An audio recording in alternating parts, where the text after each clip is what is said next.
ఏంది దీనికి సొల్యూషన్ ఏంది? సో అప్పుడే రోడ్లపైకి వచ్చిన పరిస్థితి కనిపిస్తుంది. రెండు నెలలు బస్ యాత్ర అని తిరిగినాం. తిరిగిండ్రా? ఇంకా 2 నెలలు వీళ్ళ ఏం చుట్టూ చెప్పారు తిరగాల్సిన బస్ యాత్ర సిచ్యువేషన్ తిరిగినప్పుడు? మీరు వెళ్ళి ఆ నమ్మినాం రోజు నమ్మినాం ప్రచారం కాంగ్రెస్ గవర్నమెంట్ నమ్మినాం మేము. కాంగ్రెస్ గవర్నమెంట్ వస్తే మాకు మేలు చేస్తుంది, నిరుద్యోగులకు న్యాయం చేస్తుందని మేము నమ్మినాం కాబట్టి మనస్ఫూర్తిగా ఓటేసినాం. కానీ ఇప్పుడు జరిగిందంతా రివర్స్ జరుగుతుంది. అధికారంలోకి వచ్చిన కాంగ్రెస్ గవర్నమెంటే మమ్మల్ని నట్టేట ముంచేస్తుంది.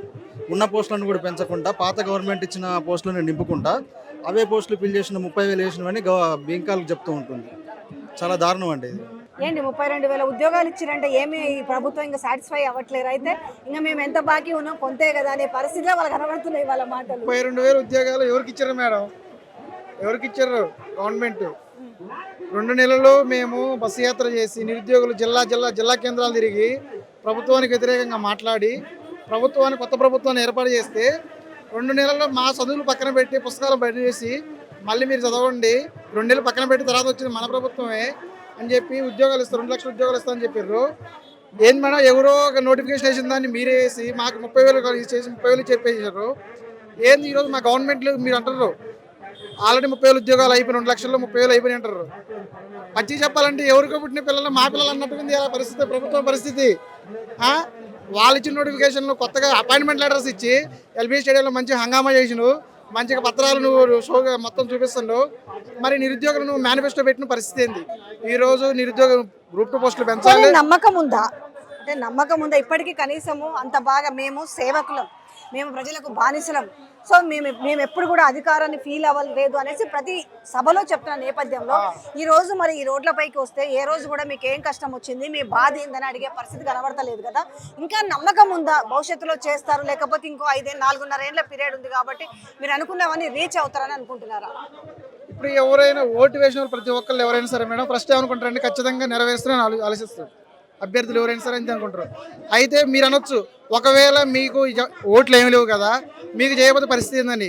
అసెంబ్లీ సెషన్స్ ఉంటాయి, నిరుద్యోగులు ఏడే ఉంటారు, జిల్లాల నుంచి వస్తారు. అసెంబ్లీ సెషన్స్లో ప్రతి ఒక్క ఎమ్మెల్యే అభ్యర్థిని మేము ముట్టడిస్తాం. మేము చేయాల్సింది ఏందో మేము చేస్తాం. మొత్తానికి ఒక అష్టదిగ్బంధం చేస్తారా? అష్టదిగ్బంధం కాదు, అవసరమైతే పద్మవ్యూహం ఇస్తాం. చెప్పండి. ఇది ఖచ్చితంగా గ్రూప్ 2 మూవ్మెంట్ అనేది న్యాయపరమైన డిమాండే. లాస్ట్ టైం కేసీఆర్ గవర్నమెంట్ దించింది కూడా ఈ గ్రూప్ 2 మూవ్మెంట్ అని మేము నమ్ముతాం. ఆ రోజు పెద్ద ఎత్తున టీఎస్పీఎస్సీ దగ్గర జరిగింది.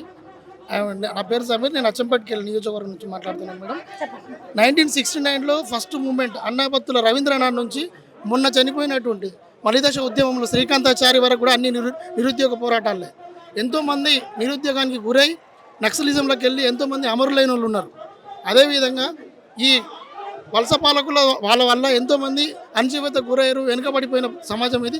ఖచ్చితంగా ఉద్యోగాలలో మేమందరం ఇక్కడ అశోక్ నగర్ నుంచి ఆ ప్రభుత్వాన్ని దించడానికి ఎంతోమంది ప్రతి డిస్టిక్కి తిరిగినాం. నార్త్ సౌత్ 2 బస్సులు పెట్టుకొని తిరిగినాం. సో మేము కోరుకునేది ఏంటంటే రేవంత్ అన్న చేస్తాడని నమ్మకం ఉంది, ఖచ్చితంగా చేయాలి కూడా ఈ డిమాండ్. ఆ రోజు మేము ప్రతి డిస్టిక్ తిరిగిన వాళ్ళను ఇంతవరకు నిరుద్యోగులను ఎవరిని కూడా కూర్చోబెట్టుకొని మాట్లాడలే, డిమాండ్లు ఏంటి అనేది తెలుసుకోలే. కానీ రేవంత్ రెడ్డి గారు ఖచ్చితంగా పిలిపించుకొని మాట్లాడతారని అనుకుంటున్నాం. ఈ సమస్యను, ఇది చాలా పెద్ద సమస్య, చిన్న సమస్య కాదు మన తెలంగాణ రాష్ట్రంలో. కాబట్టి దీన్ని ఖచ్చితంగా రేవంత్ రెడ్డి గారు చేస్తారని మేము నమ్ముతున్నాం. బలంగా ఖచ్చితంగా 2,000 వరకు పోస్టులు పెంచాల్సిందే, 3,000 గ్రూప్ 3 పెంచాల్సిందే. దీని డేట్ని కూడా ఎక్స్టెండ్ చేయాలి. 1:100 ఆడుతున్నారు గ్రూప్ 1లో. ఈ 3 డిమాండ్స్ ఖచ్చితంగా నెరవేర్చాలి. లేకపోతే ఇలాగే రేవంత్ రెడ్డి గారు కనుమరుగయ్యే అవకాశం ఉంటుంది. నీ నిరుద్యోగులను పట్టించుకొని ఏ ప్రభుత్వం అయినా దాన్ని దించుతారు. ప్రతి ఒక్క తెలంగాణ జిల్లాలో ఉన్న ప్రతి ఒక్క విద్యార్థి కానీ నిరుద్యోగి కానీ దీన్ని కీన్గా అబ్జర్వ్ చేస్తున్నారు గవర్నమెంట్ని ప్రతి విషయంలో కూడా. ఆ రకంగా లేనిది కేసీఆర్ గవర్నమెంట్ని దించే అది లేకపోతుండే. అనుకున్నట్టుగా ఒక మంచి మ్యాజిక్ ఫిగర్ని ఇచ్చారు గవర్నమెంట్ని రూలింగ్లోకి వచ్చేటట్టుగా. సో రేవంత్ రెడ్డి గారు కూడా ఖచ్చితంగా ఆయన కూడా నిరుద్యోగుల పక్షాన ఆలోచిస్తారు, మా డిమాండ్స్ నెరవేరుస్తారని మేము ఆశిస్తున్నాం. అది జరుగుతుంది కూడా కానీ కోరుకుంటున్నాం. తెలంగాణ వచ్చి నుండి మనం కరెక్ట్ అబ్జర్వ్ చేసి ఈ ఎమోషన్స్ ఇవన్నీ పక్కన పెట్టేసి క్లియర్గా 10 సంవత్సరాలు తీసుకుంటే ఇప్పుడు 2012, 2014 నుండి ఎవరు బాగుపడ్డారు అసలు అది మనం క్వశ్చన్ చేసుకోవాలి. ఎంతమంది ఉద్యోగాలు వచ్చినాయి? ఈ రాజకీయాలు అనేది అసలు దీనికి సంబంధం లేదు. నిరుద్యోగులకి ఏంటంటే ఒక రాజకీయం వాళ్ళని దించడం ఎక్కించడం దాంట్లోనే పని అయిపోతుంది. స్టూడెంట్స్ విద్యార్థులది మీద అందరిది దించడం ఎక్కించడం. వీళ్ళు పోతే కేసీఆర్ పోతే రేవంత్ పోతే కేసీఆర్ అని ఆల్టర్నేటివ్ వస్తూనే ఉన్నారు. కానీ ఈ నిరుద్యోగం అనే ఒక సమస్య అనేది ఎప్పటికీ తీర్చలేదు. అసలు ఈ మెజర్ అంటే కరెక్ట్ మెజర్స్ ఏ గవర్నమెంట్ తీసుకున్నట్లేదు. ఇప్పుడు యాక్చువల్లీ వచ్చి గవర్నమెంట్ ఎగ్జామ్స్ ఎట్లా ఉంటాయంటే లైఫ్ యాక్చువల్గా దీనికి ఒక గవర్నమెంట్ ఎగ్జామ్ కొట్టాలంటే దాదాపు ఒక 3 years ఇన్వెస్ట్ చేయాలి టైం. ఆ 3 years టైం ఇన్వెస్ట్ చేస్తున్నాం, మేము కష్టపడుతున్నాం బాగానే. కాకపోతే ఈ గవర్నమెంట్ ఏంటంటే మమ్మల్ని పట్టించుకోనట్లేదు.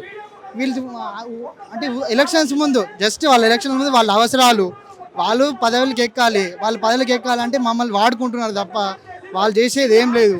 ఇప్పుడు గ్రూప్ 2 ఎగ్జామ్ మేము పోస్ట్ పోయిన ప్రధాన డిమాండ్ చేసి గ్రూప్ 2 కానీ గ్రూప్ 3 కానీ పోస్టులు పెంచాలి, టైం ఇవ్వాలి, అందరికి సమస్యలే ఉన్నాయి. ఈ సమస్యని ఎందుకు మీరు రెస్పాండ్ గారు ఇమీడియట్గా ఎందుకు రెస్పాండ్ గారు? ఇది అంటే ఇప్పుడు మాకు రెస్పాండ్ అయితే మా దారి మేము చూసుకుంటాం. ఇది అసలు ఎవరు పట్టించుకున్నట్లేదు. ఇది అంతా ఏంటంటే దించడం ఎక్కించడమే అయిపోతుంది కరెక్ట్. కానీ ఒక విప్లవం అనేది వస్తుంది. దాదాపు ఇంకొక 5 సంవత్సరాల్లో నిరుద్యోగులు పెద్ద విప్లవంగా మారుతుంది. ఈ సమస్యకు మేమే పరిష్కరించుకుంటాం.